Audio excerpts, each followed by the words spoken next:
Baba yetu Yesu Kristu apewe sifa tena. Kwa majina naitwa Consolata Francis, nimeokoka na baba yetu Yesu Kristu amekuwa mwokozi wa maisha yangu. Na mimi huwa nahubiri habari njema ya nyakati hizi za mwisho.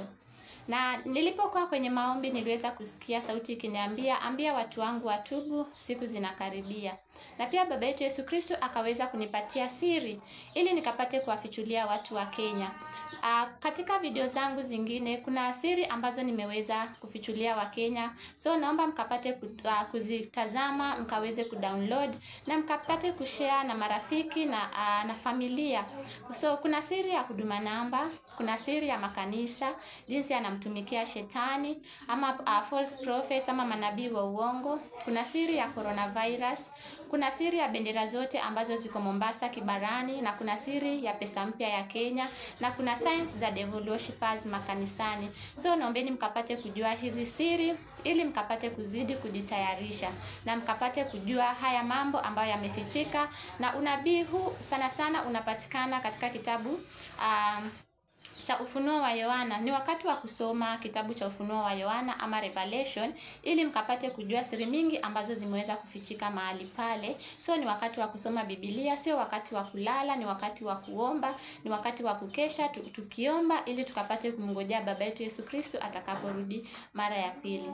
Je, atakaporudi atakupata mtu wa aina gani? Kwa maana labda watu wengi wanajua baba yetu Yesu Kristo na wanafanya uovu ambayo wanajisikia wao wenyewe.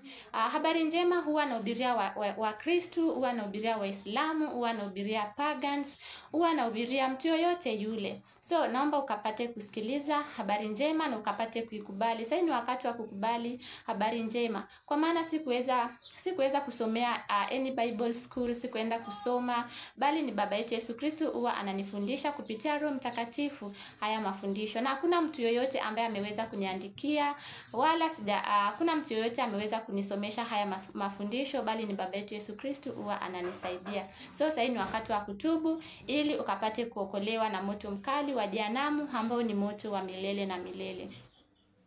Mpendwa, sijui kama ushawahi washa jiko ama ukajichoma na kiberiti unapowasha jiko ama unapowasha tu mshale wa kiberiti. Huo ni uchungu mwingi sana ambao watu wanasikia. Na maandiko yanasema watu watalia na kusaga meno kwa sababu ya uchungu wa moto wa jehanamu. Na worms za jehanamu hazilali ambazo zitauma watu usiku na mchana. So ni wakati wa kujitayarisha, ni wakati wa kuacha dhambi. Sio wakati wa kwenda kwa club, sio wakati wa kutenda dhambi, ni wakati wa kuachilia kitu chochote kile ambacho umeshikilia. Sasa si wakati wa kusema niko na pesa hazitakusaidia. Si wakati wa kusema niko na degree, hakuna mahali zitakusaidia. Sasa ni wakati wa kujinyenyekeza mbele za baba yetu wa mbinguni na tukapate kumrudia sisi sote. Kwa maana pia mimi niko katika kipindi kigumu cha majaribu na kila mmoja duniani ataweza kujaribiwa. Je, utakapojaribiwa utakuwa mtu wa aina gani? Kwa maana sasa ni wakati wa kujaribu sana usiweze kuanguka. Kwa maana shetani akikuua kwa namna moja ama nyingine, kama wewe ni mwenye dhambi, adhabu yake ni kali, vile maandiko yanasema kuna moto wa jehanamu. So ni wakati wa kuacha chochote kile ambacho umeshikilia wakati huu na kumrudia tu baba yetu wa mbinguni. Baba yetu wa mbinguni anaita kila mmoja tu akaweze kumrudia kwa kuacha tu dhambi na kuishi maisha matakatifu. Hata hajatupatia kazi ngumu, ni kuacha tu dhambi na kumrudia baba yetu Yesu Kristo. So ni wakati wako wa kutubu kila wakati na kuomba na kujinyenyekeza mbele za baba yetu wa mbinguni. Na tusiseme ya kwamba baba yetu Yesu Kristo aliahidia atarudi, yako wapi?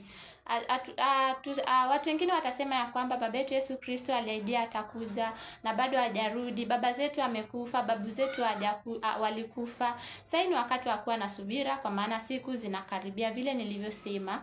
So na leo ningependa kufundisha kuhusu kuomba. Kuna watu wengi ambao hawajui kuomba na sasa ni wakati wa kujua sana kuomba. Sasa ni wakati wako wa kutaka zaidi wa kukua karibu na baba yetu wa mbinguni.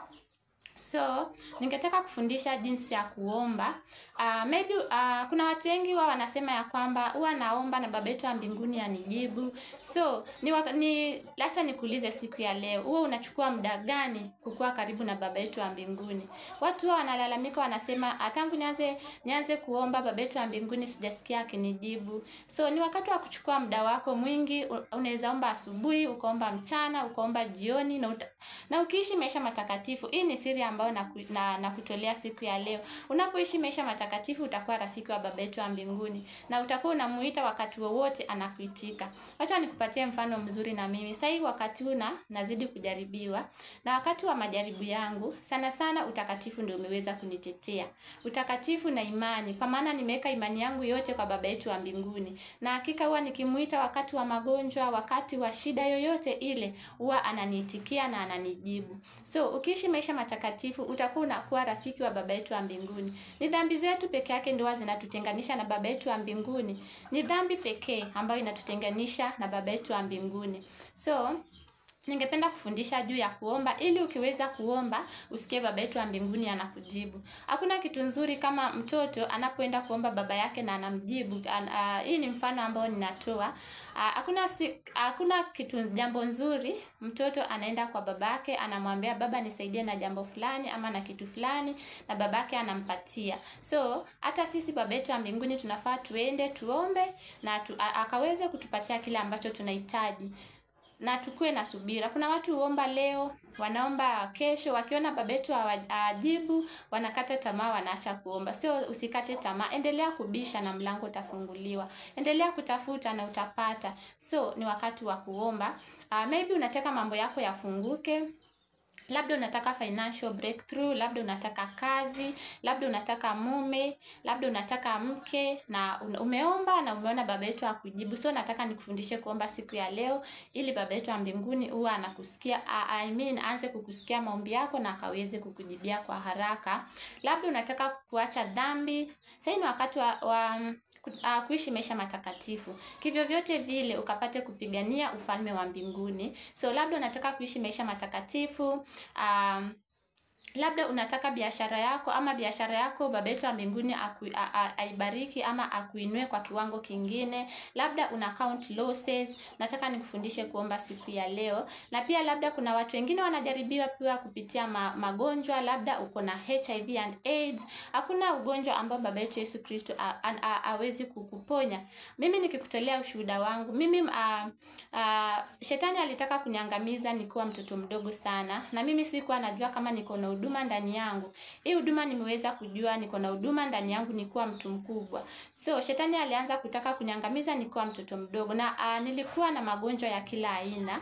So namshukuru baba yetu Yesu Kristo sana, kwa maana nilikuwa na throat cancer na akaweza kunisaidia nikaweza kupona. Na sasa hii sihisi uchungu tena, kwa maana ilikuwa uchungu sana. Namshukuru baba yetu Yesu Kristo kwa maana aliweza kunisaidia nikapona. Nilikuwa na kifafa, nilikuwa naanguka, nilikuwa siwezi simama kwa muda mrefu, najipata nimeanguka. Kifafa ni epilepsy, wale ambaye hawajui. Namshukuru baba yetu Yesu Kristo kwa maana aliweza kunisaidia nikapona. Na pia nilikuwa na high blood pressure. So maisha yangu mengi imekuwa fight after fight after fight, lakini namshukuru baba yetu Yesu Kristo amekuwa akinishindania hata bila mimi kujua. So mambo mengi, vita mingi baba yetu Yesu Kristo ameweza kuwa akinipigania. Nimekuja kujua niko na ushuhuda nilipokuwa mtu mkubwa. So sikuwa najua kama niko na huduma yoyote. Kumbe shetani alikuwa anajaribu kuniangamiza, lakini baba yetu Yesu Kristo alikuwa ananitetea. So labda umekuwa uko na HIV and AIDS, umekuwa na sasa ni wakati wa kuchukuliana imani. Labda kuna mpendwa wako ako na wazimu. So naomba ukapate kumchukulia imani na ukaweze kumwombea haya maombi vile nitaweza kufundisha. Labda uko na ugonjwa, kuna watu ambao wako na ugonjwa wa uoga na wasiwasi. So labda taja ugonjwa ule wowote ambao uko nao. Nataka nikufundishe kuomba ili baba yetu Yesu Kristo akaweze kukusaidia. Na so Waislamu, naombeni nikapate kuambia ya kwamba ni wakati wa kumfuata baba yetu Yesu Kristo, wala si wa kuweza kumfuata Muhammad. Si wa kuweza kumfuata Muhammad, kwa maana baba yetu Yesu Kristo ndio njia pekee ya kurithi ufalme wa mbinguni. Acha tusome katika kitabu cha Tusome katika kitabu cha John chapter 14 verse 5 mpaka 6 inasema, Thomas said to him, Lord, we do not know where you are going, so how can we know the way to get there? Acha tutafsiri na njia ya Kiswahili inasema, Tomaso akamwambia, Bwana, sisi hatujui huendako, nasi twaijuaje njia? Jesus answered him, I am the way, the truth, and the life. No one goes to the Father except by me. Yesu akamwambia, mimi ndimi njia na ukweli na uzima. Mtu haji kwa baba ila kwa njia ya mimi. So Waislamu lazima mkapate kupitia kwa baba yetu Yesu Kristo ndio mkapate kurithi ufalme wa mbinguni. So ni wakati wa kuacha kumwamini Mtume Muhammad, ni wakati wa kumrudia baba yetu Yesu Kristo, na ili akaweze kuokoa na moto mkali wa jehanamu,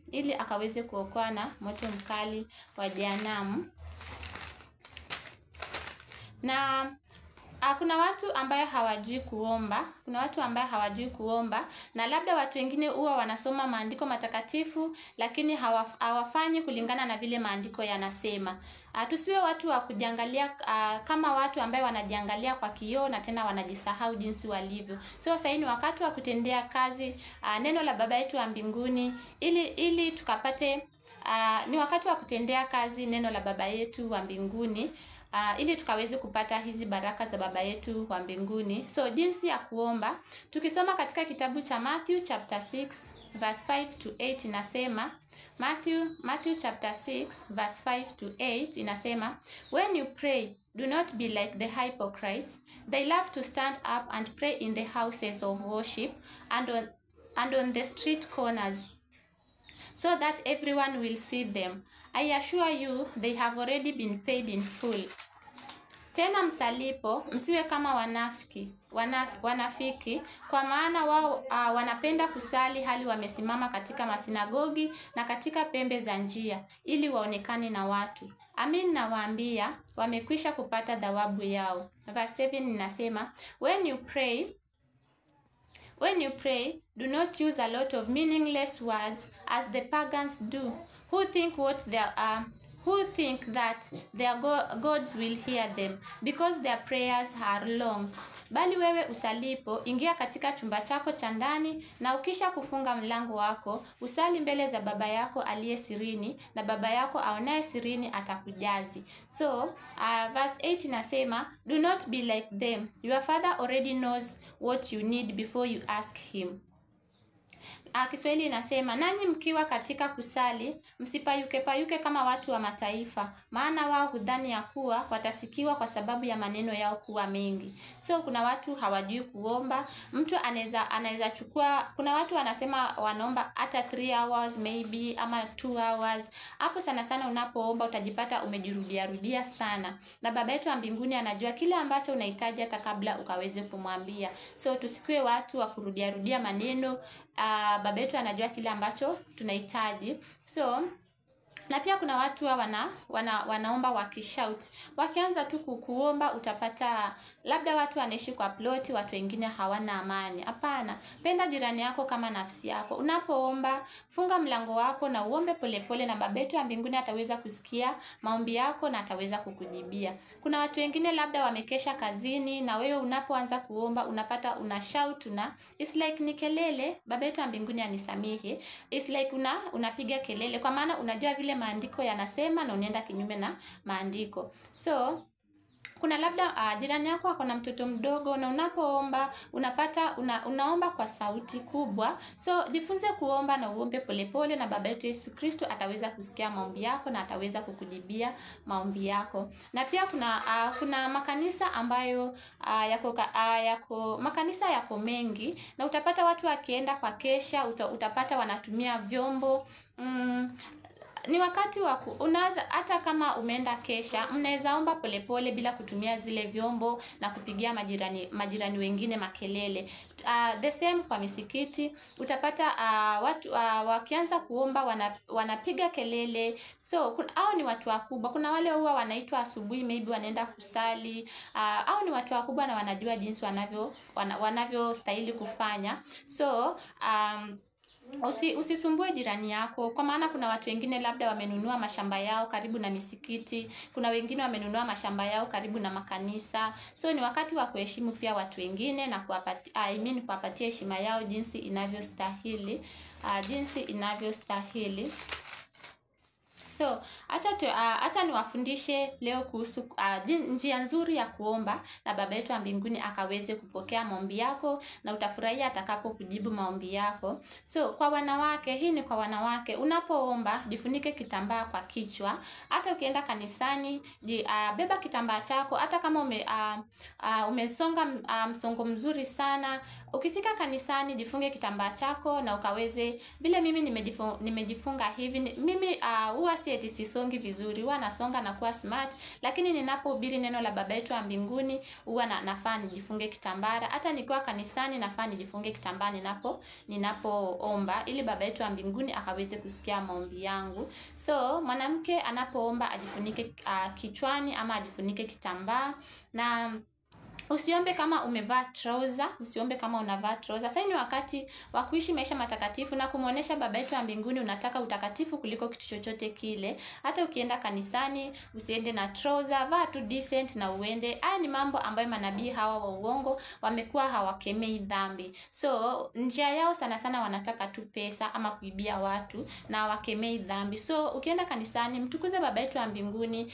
na ukapate kuvuta watu wengine katika wokovu. Usiende kama expose mwili wako mzima, na badala ukae siti ya nyuma unaenda mpaka kwa siti ya mbele ili ukaweze kuonekana.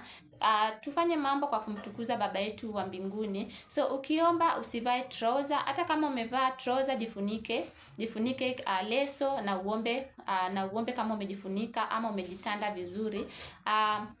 Na usiombe kama umevaa mini skirt ama tumbo cut ama sleeveless tops. Kuna watu wanaomba kama watu wamevaa sleeveless tops ama wamevaa tight. So ukiomba kuwa na heshima na Baba yetu wa mbinguni ataweza kusikia maombi yako.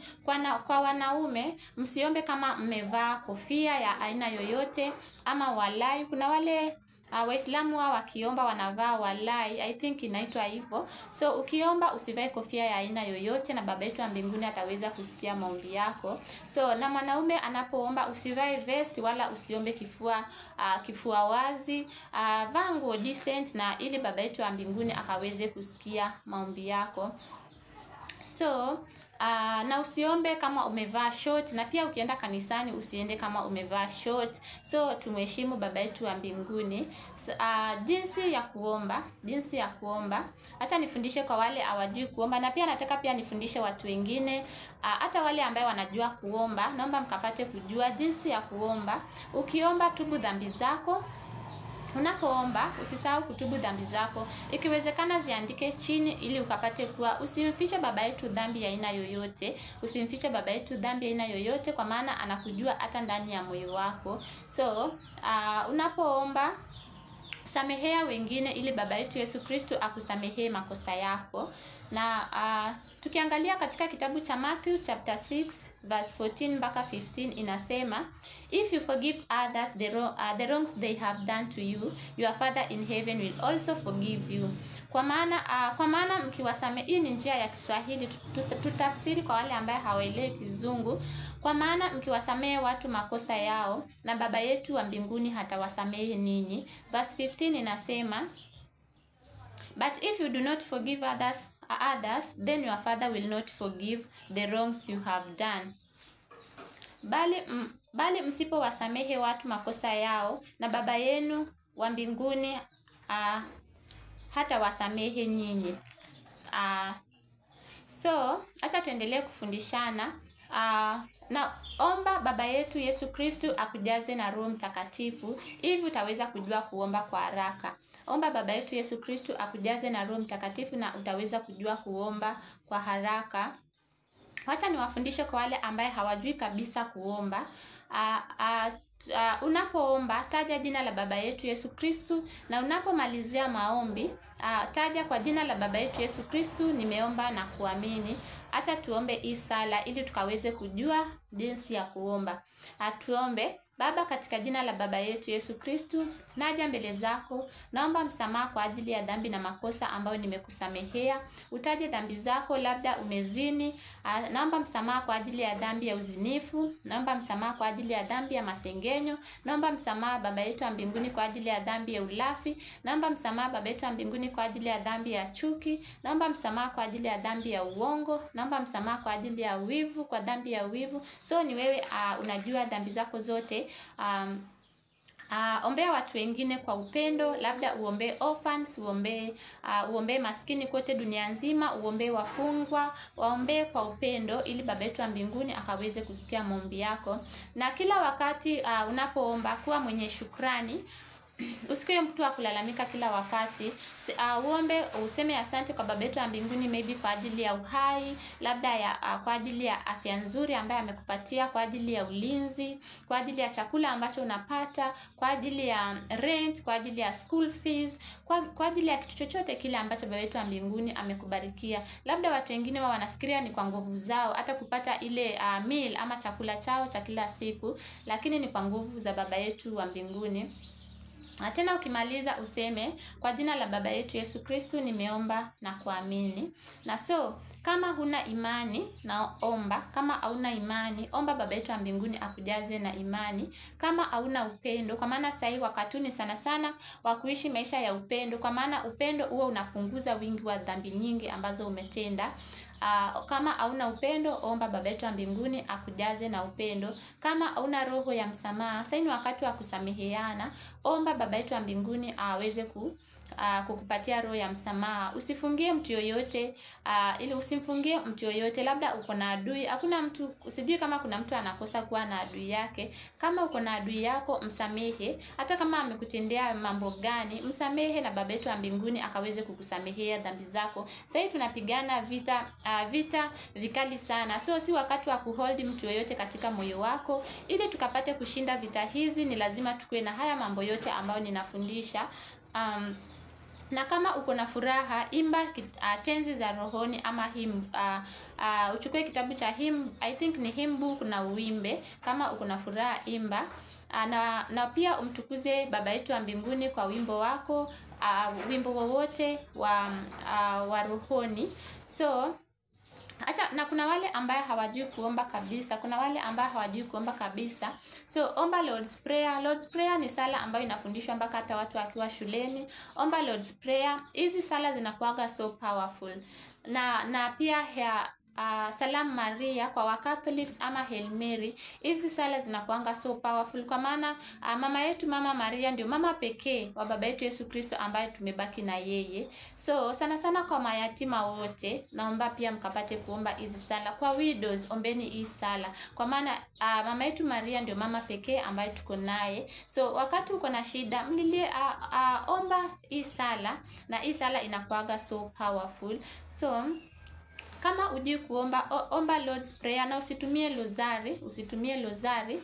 Nimefundisha juu ya mambo mengi sana kwa hizo video zangu. Omba kupitia rohoni hizi sala baba yetu, Lord's Prayer omba kwa rohoni, pia hii Salamu Maria omba kwa rohoni, usitumie lozari.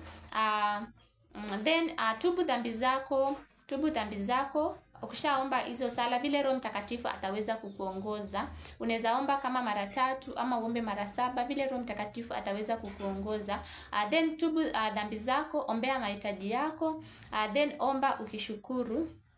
Then utaje jina la baba yetu Yesu Kristo. Kwa jina la baba yetu Yesu Kristo nimeomba na hata kuamini. So naamini tumeweza kufika hapo kuhusu maombi. Tutazidi kufundishana baba yetu wa mbinguni akipenda. So naombeni mkapate kuzidi kuomba na kuishi maisha matakatifu, ili sisi sote tukaweze kurithi ufalme wa mbinguni, kwa maana umekaribia.